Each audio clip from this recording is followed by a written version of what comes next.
하나님 말씀은 사무엘하 23장 1절부터입니다. 제가 한 절, 여러분이 한 절 그렇게 교독합니다. 사무엘하 23장 1절. 이는 다윗의 마지막 말이라. 이새의 아들 다윗이 말하며 높이 세워진 자 야곱의 하나님께로부터 기름 부음 받은 자 이스라엘의 노래 잘하는 자가 말하노라.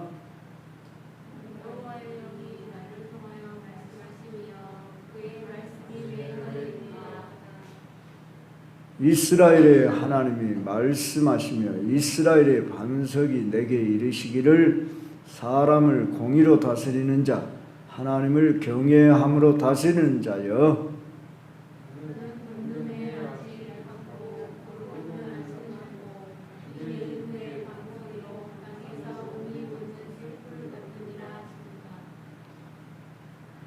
내 집이 하나님 앞에 이같지 아니하냐.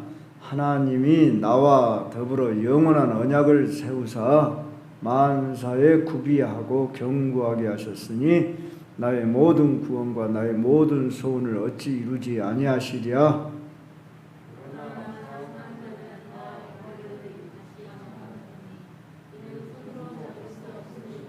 같이 그것들을 만지는 자는 철과 창자를 가져야 하리니 그것들이 당장에 불살리리로다 하니라. 아멘.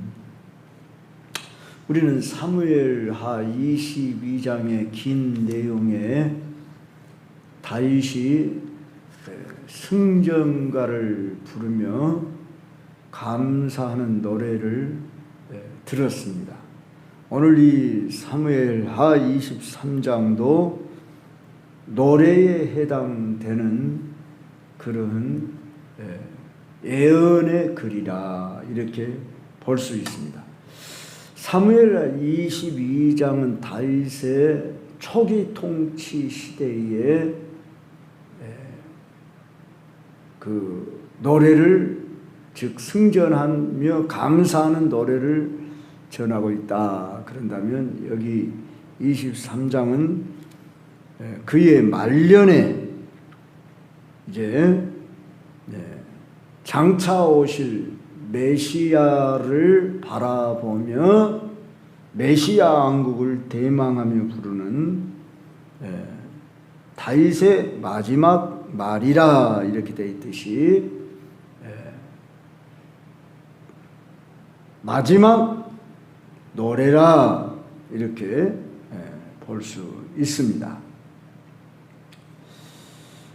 예언적인 성격을 띤 다윗의 이러한 노래인 오늘 사무엘하 23장은 성령의 감동에 의한 것임을 그가 2절에서 밝히면서 장차 오실 메시아의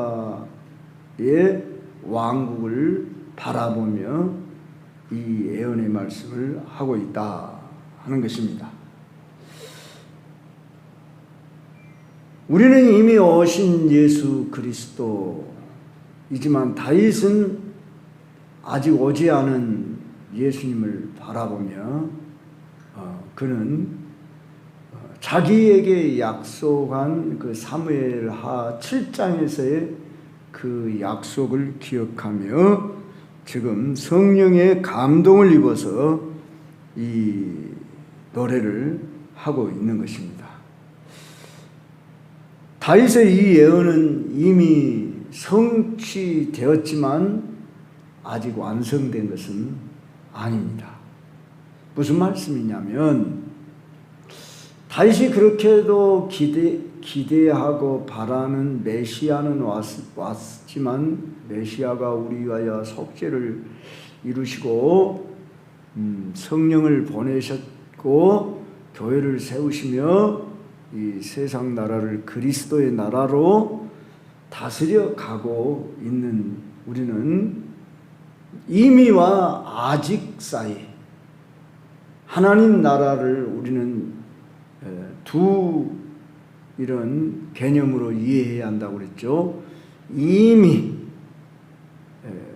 오셨고 이미 시작되어졌고 아직 이루어지지 않은 하나님 나라, 메시아 왕국, 그런 긴장 가운데 우리는 살아가기 때문에 여전히 예수님은 왔다가 이 세상의 역사적인 한 인물로 33년 사시고 죽으시고 부활하시고 승천하시고 이 세상에 없는 분처럼 사라져버린 것처럼 그렇게 보여집니다.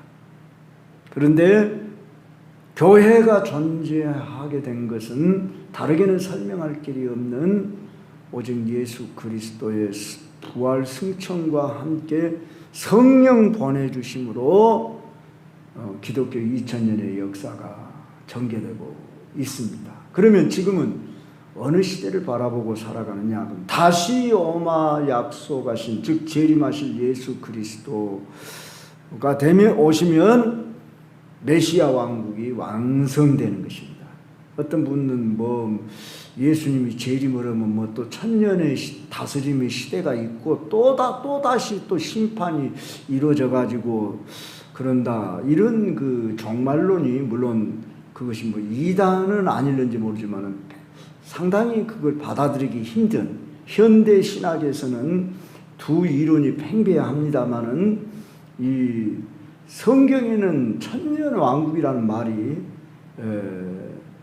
단어가 직접적으로 나오지 않고 천년 동안 다스린다는 이 말이 요한계시록 20장에만 나와요. 4번인가 나오죠. 그런데 마치 그때 우리들이 회복되어 가지고 또 마지막 예수님이 또 한 번 심판을 하시는, 그래서 영원한 나라로 간다, 이런 논리로 말하는 것은 참 받아들이기 힘든 이론입니다. 그래서 물론 이 두 가지 이론이 팽배하게 서로 나뉘어지고 있기 때문에 우리는 그것을 참 이단시는 하지 않지만 정말 성경을 어떻게 보느냐에 여기에 대한 관점에서 볼 때에 조심해야 할 부분이지 않는가 싶습니다. 저 개인적으로 상식적으로 생각해도 예수님이 재림하시면 모든 것이 완성되는 시대입니다. 예수님의 초림이 한 번이었고 부활 승천이 한 번이셨듯이 재림은 2번, 3번 되는 것이 아닙니다. 어떤 분들은 공중 재림했다, 지상 재림했다, 누구 속에 지금 재림의 영이 들어와 있다, 심지어 요사이는 우체통에 가면은 이단들이 기승을 부리면서 어제도 이렇게 편지 봉투를 뜯어보니까 초막절, 재림 예수 그래갖고 태극기가 이렇게 그려져 있고, 왜 그가 재림 예수인가 그러면서 이미 그는 죽었습니다. 저 어렸을 때도 그 사람 이름이 나왔었습니다. 그런데 지금도 여전히 그런 이단 사상을 쫓고 따르는 사람들이 있구나. 심지어 교회에 이렇게 잘못된 이단 사상을 집어넣으려고 혈안이 되어 있구나. 이런 것을 생각해 볼 때 안타깝지 않을 수가 없습니다. 그것은 오늘 교회가 교회의 바른 구실을 하지 못할 때 이단이 더 득세했던 것을 우리는 보게 되는 것입니다. 어떤 분들은 신천지가 왜 그렇게 거짓 종교다면은 그렇게 많은 사람들이 그곳으로 가고 모이냐고, 30만 명이 넘는다든가 그러더라고요. 물론 기독교 인구에 비하면 초라하니 작은 숫자지요. 나는 그런 이야기를 그들에게 했습니다. 여자 목사란 분이 몇 달 전에 저희 교회를 찾아왔어요. 우리 교회 청년으로 몇 번 나오던 애가 저의 이름을 전화를 해서 불러서 찾더라고요. 그 청년만 나는 온 줄 알고 교회로 나왔더니 웬 여자 목사가 왔어요. 그러면서 아주 공손하고 겸손한 것처럼 그렇게 하면서 대하고 그렇게 말을 합니다. 그 청년 앞에서 그렇게 해야 하지 않겠습니까? 그래서 내가 딱 이 질문 하나 했어요. 당신들이 옳다면 현재 한국 교회는 물론이고 세계 모든 교회가 다 틀리는 거 아닙니까? 그건 아니지요. 또 이렇게 말해요. 그러니까 그러지 않습니까? 자기들이 옳다고 자기들만의 구원이 있다고 한다면 그 상식적으로 조금만 생각해봐도 알 수 있는 문제인데 기독교 2000년의 역사 속에서 물론 이단들은 계속 있어 왔습니다. 그 가운데서도 정통교회 교리를 따르기 위해서 많은 논쟁이 있었고 그 가운데서 이 교리가 정립이 되어져서 오늘의 우리의 교회가 서게 된 것입니다. 그런데 이렇게 분별 없는 자들이 주변에 종종 있는 것을 볼 때 참으로 안타깝지 않을 수가 없는 것을 봅니다. 그러면 우리는 예수님이 재림하셔서 이 하나님 나라가 완성되기까지는 아직은 긴장 상태에 있어요. 즉 긴장 상태란 뭔 말이냐면은 여전히 악이 가득하고 우리에게 위협을 가해오고 마치 날씨가 추위와 더위가 이렇게 있어서 기승을 부리는 것처럼 우리들의 인생 삶에 고난이, 슬픔이, 악이 존재한다 그 말입니다.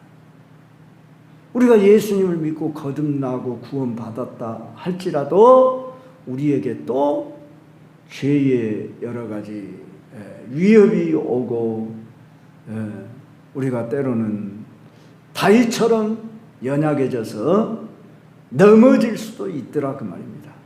자, 다윗이 아주 승승장구하면서 블레셋을 비롯해 주변 나라를 정복하고 막 다스리며 이기고 또 이기고 그래서 강해진 그런 때가 있었습니다. 그러자 그에게 교만이 찾아왔습니다. 나태함이 찾아왔습니다.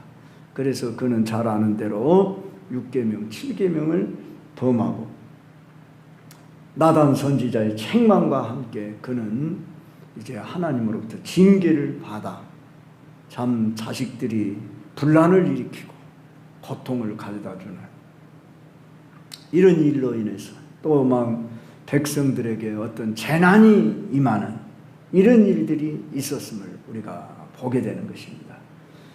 자, 그러면 메시아가 이 땅에 오셔서 십자가에 죽으시고 부활하셨지만은 아직 완성된 것이 아니기 때문에 마치 메시아가 왔어도 아무 어떤 능력을 행하지 못하고 효력을 발생하지 못한 것처럼 지금 왜 저 이스라엘 사람들이 유대교라고 하는 그 교회에 매여서 한마디로 즉 율법에 매여서 그들도 우리처럼 구약 성경을 가지고 있어요. 그런데 신약 성경을 인정을 하지 않습니다. 그럼 왜 그럴까요? 그들은 메시아 왕국이 현세적으로 임해서 세상 모든 나라를 이스라엘 나라가 통치한다고 하는 잘못된 이런 그 어떤 그 혈통적, 육신적, 정치적, 이런 물질적 하나님 나라를 기대했기 때문인 것입니다. 그런데 우리 주 예수 그리스도는 내 나라는 이 세상에 속한 것이 아니요. 그리고 하나님의 나라는 먹고 마시는 것이 아니요 오직 성령 안에서 의와 평강과 희락이라 그랬습니다. 그래서 예수님은 이미 자신이 오심으로 하나님 나라가 시작됐고 너희 안에 있느니라 그랬습니다. 하나님 나라가 귀신이 쫓겨나가고 병이 고침을 받고 역사가 일어날 때에 바로 거기에 하나님 나라가 임하였다. 이렇게 예수님이 말씀을 했다. 이미 임한 하나님 나라. 그러나 아직 완성되지 않은 하나님 나라이기 때문에 지금도 이렇게 악이 범람하고 있어요. 그러니까 보이는 세상을 보면은 전혀 달라진 것 없고 변화된 거 없는 것 같지만, 자, 가루 서말 속에 누룩을 집어넣었을 때에 어떻게 됐어요? 한밤 자고 일어나고 한밤 또 자고 일어나니까 그 가루에 그 서말이 다 부풀어 올랐더라 그랬죠. 겨자씨 하나할 만한 그 가장 작은 씨앗을 심었는데 그 씨앗이 어떻게 됐어요? 자라더만 큰 나무를 이뤘더라. 하나님 나라가 이와 같다. 미미하고 보잘것없는, 심지어 가루 수말 속에 전혀 보이지 않는 그런 상태에 있었지만 어느 때가 되니까 그 가루 수말을 전부 부풀게 한 것처럼 이렇게 하나님 나라가 될 것이다. 하나님 나라에 대한 비유를 우리 예수님이 여러 방면에서 말씀했던 것을 봅니다. 자, 오늘 그러면 이 본문으로 돌아가서 메시아 왕국을 바라보며, 즉 대망하며 다윗은 오늘 이 노래를 부르고 있는데, 여호와의 영이 내게 말씀하시고 그의 말씀 내 혀에 있도다.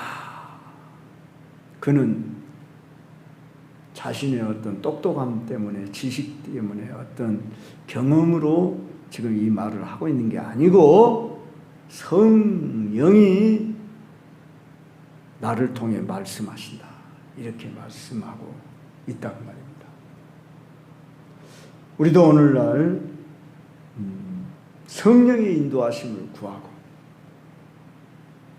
하나님의 말씀을 삶의 기준으로 삼을 때 우리는 비로소 하나님의 뜻을 이루는 도구가 되어 살아갈 수가 있습니다.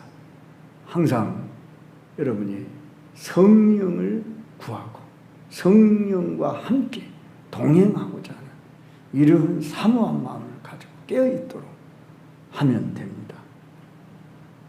그리고 다윗은 이러한 가운데서 지금 뭐라고 말하고 있냐면 3절 4절에 보니까 사람을 공의로 다스리는 자, 하나님을 경외함으로 다스리는 자여. 그런데 자, 여기 3절부터 여기 사람을 공의로 다스리는 자, 하나님을 경외함으로 다스리는 자는 누구를 가리키냐? 메시아, 장차 오실 메시아, 그를 가리켜 하는 말입니다. 공의로 다스린다, 하나님을 경외함으로 다스린다.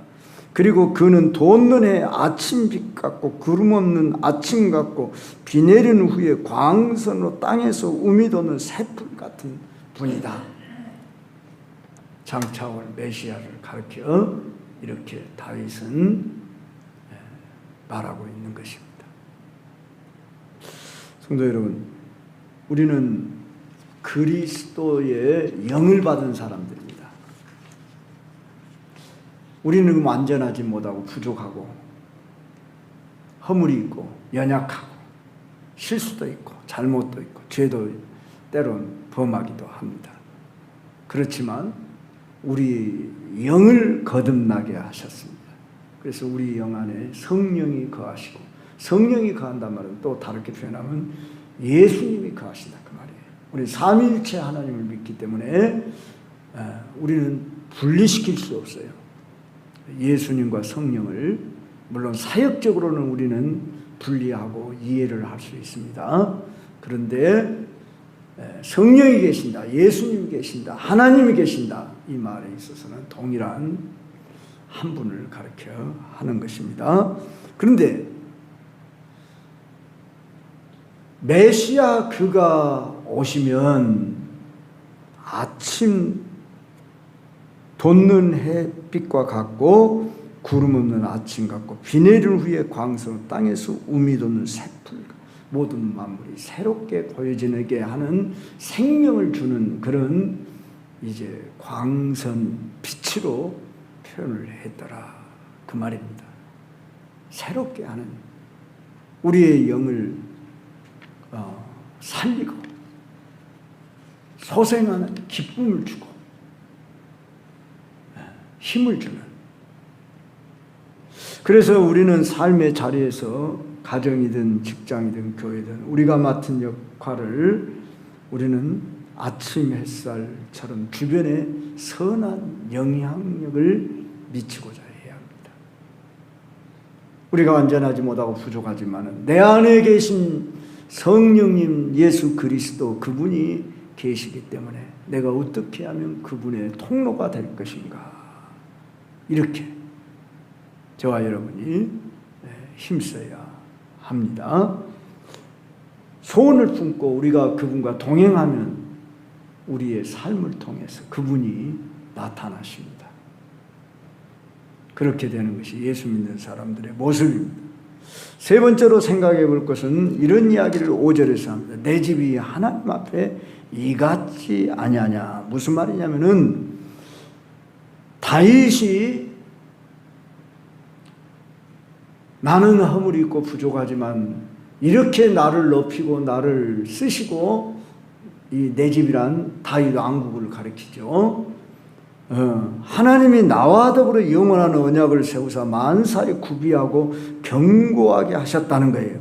나의 모든 구원과 나의 모든 소원을 어찌 이루지 아니하시랴. 이렇게 고백하는 이 말씀이 우리에게 큰 위로가 됩니다. 다윗도 허물이 있고 부족함이 있었지만 하나님이 언약하심 때문에 그를 붙들고 보호하고 인도했다 그 말입니다. 저와 여러분이 믿어야 할 것이 뭐냐? 하나님이 나를 사랑하신다. 나와 함께 하신다. 나를 인도하신다. 이걸 믿어야 합니다. 우리 속에 불안이나 두려움이 몰려올 때에 그 불안, 두려움이 무엇 때문에 오는 것인가를 잘 분별해야 됩니다. 그랬을 때 이것이 염려 속에서 오는 것이라면 우리가 물리쳐야 됩니다. 아무것도 염려하지 말고 오직 모든 일에 기도와 간구로 너희 구할 것을 감사함으로 아뢰라. 그리하면 모든 지각에 뛰어나신 하나님의 평강이 그리스도 예수 안에서 너희 마음과 생각을 지키시리라. 그랬습니다.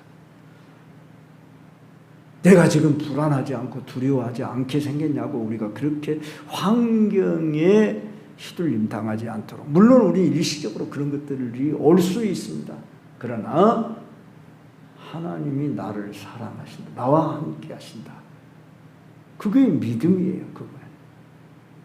설령 우리가 연약해지고 또 우리가 어떤 공궁에 처할 수도 있지만 그렇기 때문에 우리는 주께 나와 부르짖을 수 있어요. 다윗도 얼마나 많이 부르짖었습니까? 시편을 보십시오. 그러면은 다윗이 그런데 부르짖은 만큼 하나님은 그 어려움 속에서 다 돌보. 다윗이 하나님을 믿는 사람이라고 해서 어려움이 없었습니까? 다윗처럼 많은 환난 고난을 겪은 사람이 어디 있습니까? 그래서 우리들은 다윗의 번영, 어떤 권세, 부 이것만 바라볼 것이 아니라 우리가 잘 아는 대로 골리앗 장군 쳐부수고 난 뒤에 사울의 군대 장관이 되었는데 사울이 그를 죽이려고 수년을 쫓아다니고 굴로 수풀로 사막으로 피해 다니고 얼마나 많은 고난을 겪었습니까? 의로운 자로 정직한 자로 살는데도 불구하고 고난을 당했던 이 다윗의 모습을 보면서 우리는 꼭 우리의 어떤 잘못이 있어서 고난을 당하는 것이 아닐 수 있습니다. 설령 잘못이 있다 할지라도 우리는 약속을 받은 자녀답게 믿음 안에 있으면 되는 것입니다. 자, 다윗이 고난 환난 속에서 일시적으로는 두려워했지만 그가 담대했고 하나님이 그를 보호했고 인도하셨습니다. 우리는 하나님의 약속 때문에 나는 살아간다, 이 믿음을 가져야 하는 것입니다. 마지막으로 생각해 볼 것은 사악한 자는 어떻게 된다고 했냐. 6절 7절 봐봐요.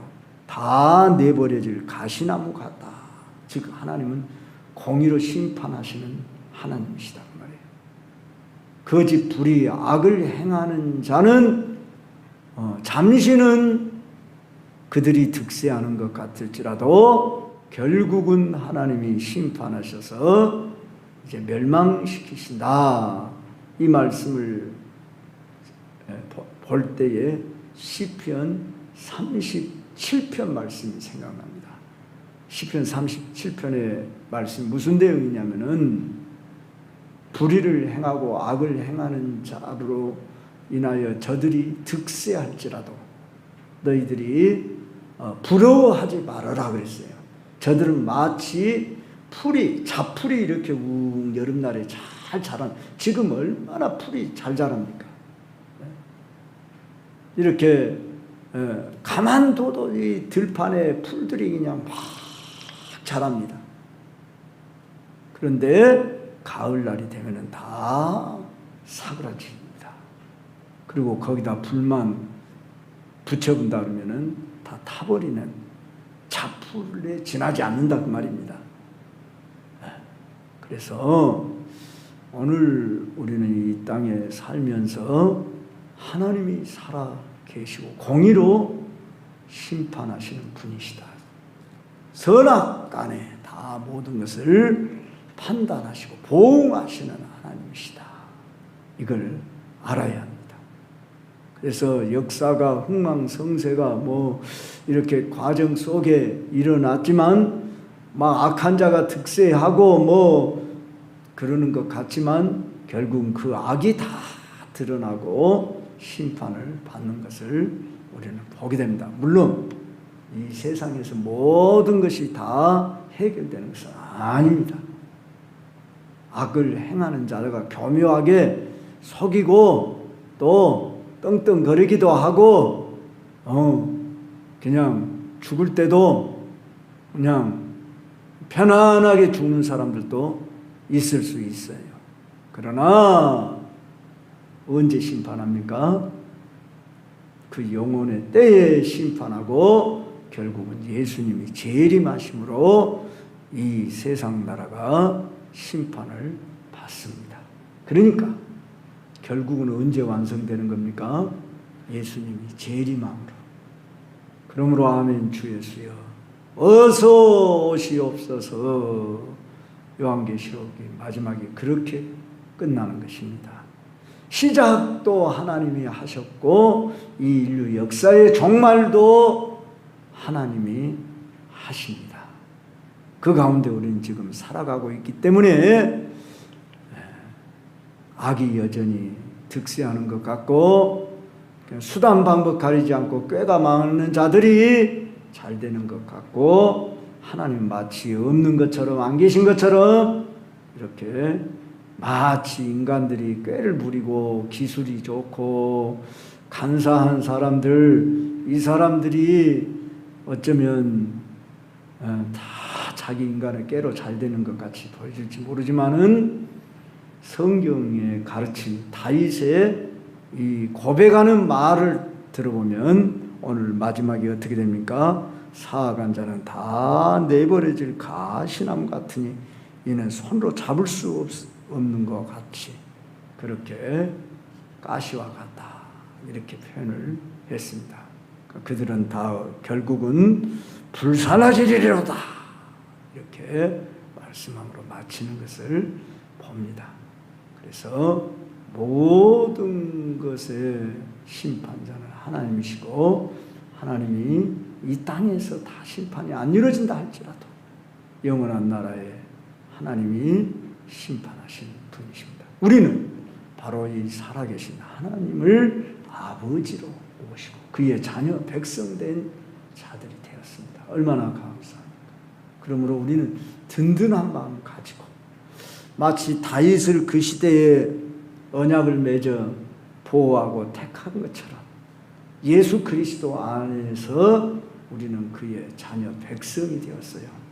그래서 로마서 8장 이제 제가 25절까지 이렇게 말씀을 전했는데 그 이유를 한번 살펴보십시오. 그러면은 하나님이 우리를 어떻게 사랑하시는지 그리고 그 사랑에서 우리를 끊을 수 없다는 이 바울의 노래를 우리는 들을 수 있습니다. 오늘 이 더위 속에서도 여러분이 힘들고 어렵고 또 내일 또 앞으로도 우리 앞에 전개되는 모든 시간들 전혀 우리는 염려할 거 없고 두려워할 거 없습니다. 그래서 예수님이 오셔서 평안할지어다 평안하느뇨 이렇게 찾아오셨듯이 우리에게 평안을 선물로 주시고 우리를 인도해 주십니다. 우리는 바로 소망 중에 그날을 바라보며 정말 내가 이 땅에서 다른 사람과 비교하면 왜 내게는 복이 이것밖에 없다냐 이렇게 생각될지 모르지만 오늘의 주어진 시간 속에 우리가 감사하다 보면 감사할 것이 한두 가지가 아니에요. 그러죠?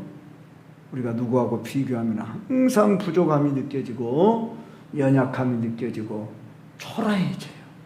그러나 우리가 영적인 눈으로 바라보고 소망을 가지면 비록 이 땅에서 우리가 가진 것이 작고 볼품없을지 몰라도 영원한 나라에 우리는 상급을 바라보며 살아가는 백성이기 때문에 소망 중에 기뻐할 수 있고 감사할 수 있어요. 오늘도 이 다윗이 고백한 이 노래처럼 오늘 우리도 영광의 주님을 바라보고 영광의 나라 백성으로 영원히 통치할 그 나라를 바라보며 오늘 우리에게 주어진 이 모든 시간들이 참으로 의미가 있습니다. 가치가 있습니다. 더우면 더운 대로 좋고 추우면 추운 대로 좋고 그렇게 우리는 좀 긍정적인 신앙을 가지고 살아가십시다. 그런 삶이 여러분 앞에 전개되기를 바라면서